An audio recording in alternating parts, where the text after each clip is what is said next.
ఇప్పుడు కాన్స్టిపేషన్ ఎలా రిజాల్వ్ చేసుకోవాలి అనేది చూద్దాము. కాన్స్టిపేషన్ కూడా మనకి చాలా సార్లు కూర్చోవడం వల్ల, కాన్స్టెంట్‌లీ ఒకే పొజిషన్‌లో ఉండడం వల్ల, ఎక్కువ సార్లు బయట ఆహారం ఆర్ ఈవెన్ ఇంట్లో తిన్నా సరే హెవీ పదార్థము కంటిన్యూస్‌గా తింటూ ఉండడము, అది కొంచెం కొంచెమైనా సరే అసలు బ్రేక్ లేకుండా మన డైజెస్టివ్ సిస్టమ్‌కి కంటిన్యూస్ పని తెలుసో తెలియకో మనం చేస్తూ ఉంటాము. ఒక్కొక్కసారి స్ట్రెస్‌లో తింటాము, ఒక్కొక్కసారి కంటిన్యూస్ ఏదో ఒక ఫుల్ మీల్ తినకుండా మనం కొన్నిసార్లు క్యాలరీ డెఫిసిట్ అనో లేకపోతే తక్కువ తిన్నప్పుడో ఏమవుతుందంటే కంటిన్యూస్ తింటూ ఉండాలి అని అనిపిస్తూ ఉంటుంది. అలాంటప్పుడు లేకపోతే స్ట్రెస్ మేనేజ్మెంట్కో లేకపోతే పర్వాలేదు కదా అనో ఏదో for what ever reasons one of the కంటిన్యూస్గా తింటూ ఉండడం వల్ల కూడా మనకు కాన్స్టిపేషన్ వస్తుంది. ఒకే పొజిషన్లో కూర్చోవడము, ఎక్కువ ఆలోచించడం, చాలా డీప్గా ఆలోచించడము, ఒకే విషయం గురించి డీప్ థింకింగ్ తప్పు కాదు, కానీ ఒకే విషయం పట్ల దానిలో సొల్యూషన్ వెతకకుండా దాని గురించే మనం ఆలోచిస్తూ దాని గురించే బాధపడుతూ ఉంటే కూడా అది మన స్ట్రెయిన్ అంతా మన పొట్ట భాగం మీద, ఇంటెస్టైన్స్ మీదనే పడుతూ ఉంటుంది. దానివల్ల కూడా ఫ్లూయిడిటీ అనేది తగ్గిపోతుందన్నమాట. అండ్ వాటర్ చాలా తక్కువ తాగుతాం మనము. మూమెంట్ లేనప్పుడు ఆటోమేటిక్గా ఏమైపోతుందంటే మనకి వాటర్ కూడా తాగాలనిపించదు. స్పెసిఫిక్గా ఎన్నిసార్లు మనం రిమైండర్స్ పెట్టుకున్నా ఆర్ ఏం చేసినా న్యాచురల్గా థర్స్ట్ అనేది వచ్చి తాగడం, లేచి వెళ్ళి తాగడం వాటర్ వేరే, అండ్ పక్కన బాటిల్ పెట్టేసుకొని అది తాగకుండా ఒకేసారి ఫినిష్ చేయడం వేరే. సో ఇవన్నీ కూడా మనకి కాన్స్టిపేషన్కి కాజెస్ అవుతాయి. అలా కాకుండా కొన్నిసార్లు జెనెటికల్లీ కూడా కొన్నిసార్లు మనకు సమస్యలు ఉంటూ ఉంటాయి. దానికి మనం ఆ ఫ్లూయిడిటీ ఎలా పెంచుకోవచ్చు, కాన్స్టిపేషన్ని ఎలా రిజాల్వ్ చేసుకోవచ్చు అనేది చూద్దాం. సో ఐడియల్లీ మనకి ఏమవ్వాలంటే పొద్దున లేవంగానే మనకి రిలీవ్ అయిపోవాలన్నమాట ఆటోమేటిక్గా.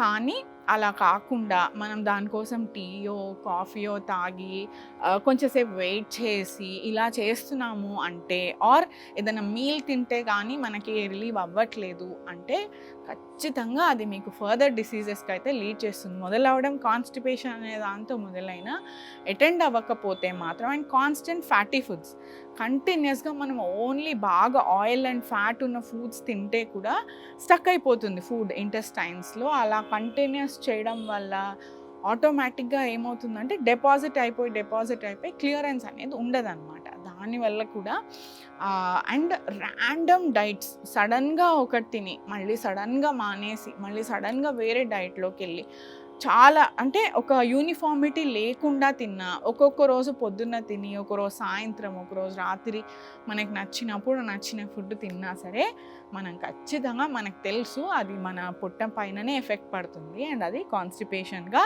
మనకి రిజల్ట్స్ చూపిస్తుంది. ఇది చాలా అన్ఫార్చునేట్ థింగ్ ఏంటంటే ఈవెన్ చాలా చిన్నప్పుడు యంగర్ ఏజ్ పిల్లల నుంచే వస్తుంది. అది పెద్ద అయినప్పుడు ఆటోమేటిక్గా మూమెంట్స్ అనేవి తగ్గిపోవడం వల్ల కొంచెం ఎక్స్పెక్ట్ చేయొచ్చు. కానీ చిన్న పిల్లలకి రావడము అండ్ మిడిల్ ఏజ్డ్ మన అడల్ట్ ప్రాపర్ 35 to 50 లోపు వాళ్ళకి రావడము అనేది ఇట్స్ అన్ఫార్చునేట్. కానీ యోగాలో చాలా బ్యూటిఫుల్ అండ్ సింపుల్ సొల్యూషన్స్ ఉన్నాయి. మనము ఖచ్చితంగా కాన్స్టిపేషన్కి ఓన్లీ ఆసనాలు ఆర్ బ్రీతింగ్ చేస్తే సరిపోదు. మన లైఫ్ స్టైల్ చేంజ్ అనేది మ్యాండేటరీ అనమాట కాన్స్టిపేషన్ అనేది రిజాల్వ్ చేయడానికి.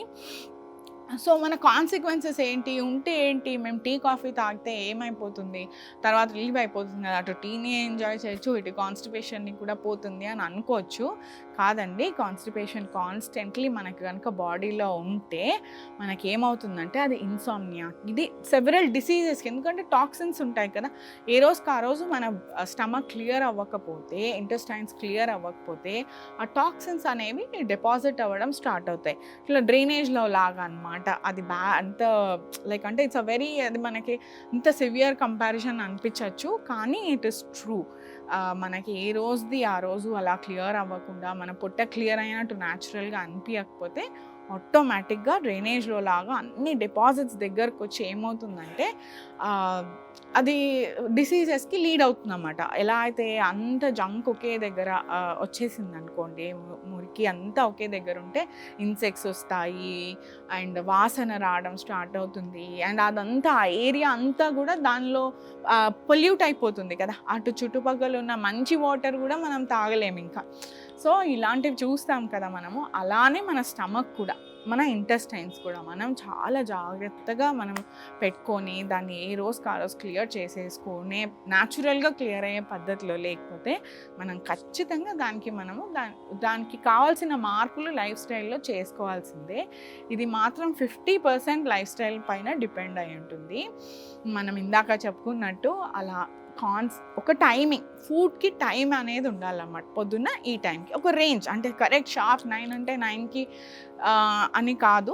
ఇప్పుడున్న కాలంలో అలా పాసిబుల్ కూడా ఒక్కొక్కసారి కాకపోవచ్చు. బట్ ఒక స్కేల్ ఆఫ్ రేంజ్, అంటే బాడీ ఎక్స్పెక్ట్ చేయాలన్నమాట. ఆ టైంలో ఫుడ్ ఎక్స్పెక్ట్ చేయాలి, అండ్ మిగతా ఎక్స్పెక్ట్ చేయని టైంలో దానికి ఫుడ్ ఇవ్వకూడదు. అంటే రెస్ట్ కూడా చాలా ఇంపార్టెంట్.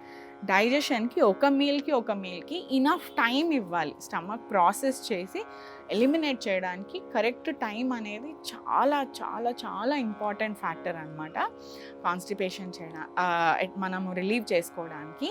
అండ్ వాటర్ అనేది మనం ఏం చేస్తాము, కంటిన్యూస్ నేను పొద్దున్న నుంచి వాటర్ తాగలే, మనకు సాయంత్రం గుర్తు రాగానే ఒక 2 బాటిల్స్ వాటరో 1 లీటర్ వాటరో తాగేస్తాం. అలా కాకుండా ఎప్పటికప్పుడు కొంచెం వాటర్ సిప్ చేస్తూ ఉండాలన్నమాట. కొంచెం వాటర్ సిప్ చేసినప్పుడు బాడీ దాన్ని అబ్జార్బ్ చేసుకుంటుంది.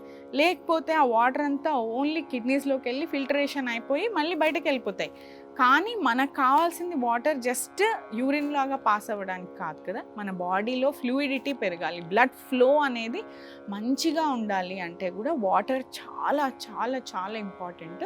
వాటర్ ఇంపార్టెంట్ అంటే మళ్ళీ ఇందాక అనుకున్నట్టు ఒకేసారి తాగడం కాదు, సిప్గా రెగ్యులర్గా సిప్ చేస్తూ ఉండడం. వాటర్ అనేది కొంచెం క్వాంటిటీస్లో దాహం వేసినప్పుడు సిప్ చేస్తూ ఉండడం అనేది చాలా ఎసెన్షియల్.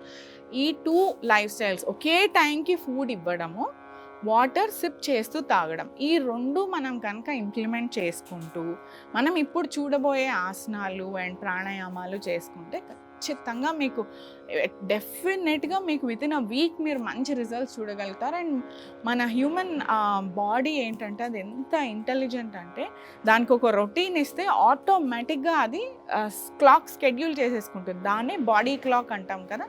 సో దాని ప్రకారం అది పనిచేయడం స్టార్ట్ చేసేస్తుంది. కానీ అది మనకు టైం టేబుల్ ఇచ్చాము అని దానికి ఎలా తెలుస్తుంది, మనం దాన్ని ఎగ్జిక్యూట్ చేస్తే. సో ఒక ప్రశాంతమైన మైండ్తో దాన్ని మనం ఎగ్జిక్యూట్ చేసుకుంటే ఇలా ఒకే టైంకి ఫుడ్ తినడము అండ్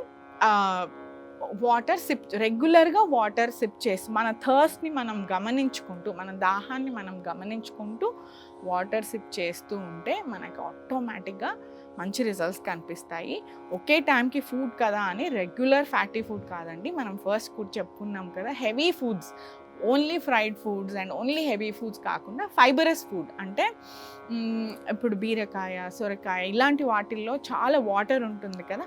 కీరా దోసకాయ, సీజన్కి బట్టి వచ్చే ఫ్రూట్స్, వెజిటబుల్స్ తీసుకుంటూ ఉంటే రెగ్యులర్ ఇంటేక్ ఆఫ్ ఫ్రూట్స్ కూడా చాలా మంచిది కాన్స్టిపేషన్ అనేది రిలీవ్ చేయడానికి. సో అప్పుడు మనం ఇవి లైఫ్ స్టైల్ చేంజెస్ చేసుకుంటే ఏంటంటే ప్రత్యేకించి ఒక్కొక్క ప్రాబ్లం గురించి మనం ఇందాక అనుకున్న టాక్సిన్స్ డిపాజిట్ అయ్యి దానివల్ల పొట్టు వచ్చి, ఫ్యాటీ లివర్ వచ్చి, బరువు పెరిగి మనము డయాబెటీస్ వచ్చి, ఆ డయాబెటీస్ వల్ల మన హార్మోన్స్ పైన ఎండోక్రైన్ గ్లాండ్ సరిగా పనిచేయకుండా మన బ్రెయిన్ సిగ్నల్స్ ఏంటంటే స్లో అయిపోతాయి అన్నమాట. కాన్స్టిపేషన్ పెరుగుతూ ఉంటే మిగతా డిసీజెస్ వల్ల, అంటే మన మెదడు అనేది స్లోగా పనిచేయడం స్లోగా అయిపోతూ ఉంటుంది. అందుకనే స్లగ్గిష్గా ఉంటుంది. ఇలా ఒకే దగ్గర ఉందాము, ఇంకా పని చేయొద్దు, అలా అవన్నీ కూడా మనకి ఖచ్చితంగా దాన్ని కాన్స్టిపేషన్ రిజాల్వ్ చేసుకుంటూ ఉంటే ఇవన్నీ మనకు రాకుండా ముందే మనం చూసుకోవచ్చు. లేకపోతే ఒక్కొక్క సమస్యకి మళ్ళీ చాలా ఎక్కువసేపు మనం సఫర్ అయ్యి మళ్ళీ సొల్యూషన్ దగ్గరికి వెళ్ళాల్సి వస్తుంది. సో ఇది గమనించుకుంటూ ఎవ్రీడే మనం ఇప్పుడు ఏం చేయొచ్చో, మన ఆసనాలకు ఏం చేయొచ్చో చూద్దాం. లేవంగానే అవ్వకపోతే టీ, కాఫీ బదులు కొద్దిగా కొంచెం లూక్ వామ్ వాటర్లో బ్లడ్ ప్రెషర్ లేని వాళ్ళు అయితే కనుక కొంచెం సాల్ట్ కూడా వేసుకోవచ్చు. అది హిమాలయన్ సాల్ట్ కానీ సెల్టిక్ సాల్ట్ కానీ ఉంటుంది కదా, అంటే సీ సాల్ట్ కొద్దిగా వేసుకొని లూక్ వామ్ వాటర్లో తాగొచ్చు.